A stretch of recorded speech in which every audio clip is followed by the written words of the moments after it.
Naitwa Imani Sililo Nkolela, mmoja wa timu ya uimarishaji ubora katika hospitali ya rufaa ya mkoa wa Maweni. Niko hapa kuwakilisha wenzangu katika kitengo cha ubora kuzungumzia kuhusu ujio wa timu ya wizara ambayo imeshiriki katika ukaguzi wa afua za ubora ya IPC, ambapo zoezi lilofanyika ndani ya siku 3.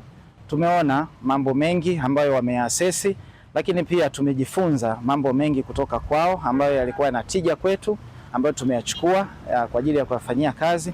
Lakini zaidi ya yote tunashukuru kwa sababu tumeona kuna maeneo ambayo tumefanya vizuri, ambapo tunatamani tuendelee kuyashikilia, na kwa niaba ya timu ya ubora tunapenda kupeleka shukrani zetu za dhati kabisa kuanzia management, ofisi ya mganga mfawidhi, ofisi ya katibu na maeneo mengine yote, wakiwemo witi na wale wanaowaongoza katika maeneo mbalimbali ya kutolea huduma. Wamekuwa mstari wa mbele kutusupport kwa kile ambacho tunawapa kwa ajili ya kushikilia afua za ubora hasa katika eneo hili la IPC.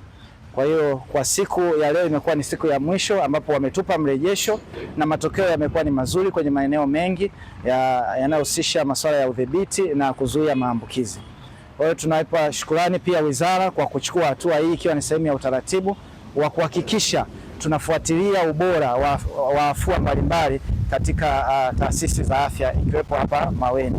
Tunawashukuru sana kwa hilo, maana ni jicho la tatu la sisi kujipima na kujua tunaenda kwa kiasi gani mwendo wa uimarishaji ubora katika eneo la afua ya IPC au udhibiti, kuzuia na kudhibiti maambukizi. Kitengo cha uimarishaji ubora katika hospitali ya rufaa ya mkoa wa Maweni, lengo lake kubwa ni kuhakikisha huduma zinaenda katika kuzingatia miongozo, taratibu na viwango vile vinavyostahili kulingana na miongozo ambayo tumepewa kupitia wizara.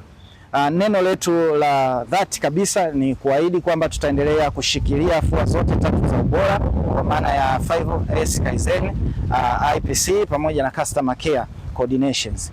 Hizi ni afua 3 muhimu ambazo tunaahidi tutaendelea kuzishikilia kwa makini mkubwa na kuhakikisha tunaendelea kukua siku hadi siku na kufikia viwango vya juu kabisa. Hata assessment zingine zitakapokuja, pengine tuwe wa kwanza kitaifa kwenye maeneo yote ya afua za ubora.